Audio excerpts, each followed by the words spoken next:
દાહોદના મા પાર્વતીનગર સોસાયટીના લોકો પ્રાથમિક સુવિધાની સમસ્યાઓથી પરેશાન. અનેકવાર રજૂઆત કરાઈ પણ કોઈ સુનવાઈ નહીં. વિસ્તારના લોકોમાં ભારે રોષ.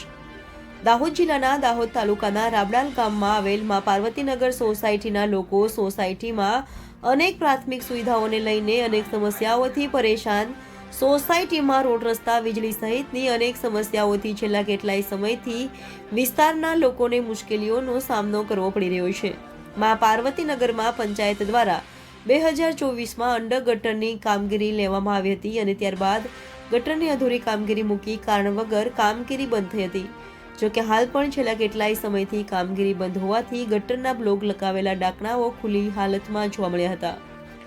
મા પાર્વતીનગરમાં અનેક જગ્યાએ આવી જ પરિસ્થિતિ જોવા મળી રહી છે. અનેકવાર લોકોના અકસ્માત થયા, જેમાં કેટલાય લોકો ઘાયલ પણ થયા.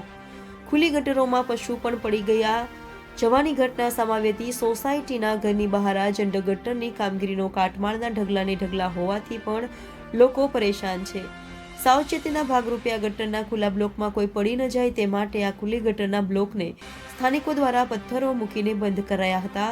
તો કેટલીક જગ્યાએ હાલ પણ ખુલ્લી હોવાથી અકસ્માતની ભીતિ સામે આવી રહી છે.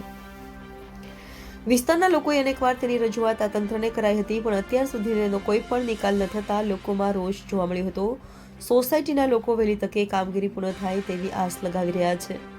Bureau chief Sanjay Jaiswal, Gujarat crime news, Mahisagar.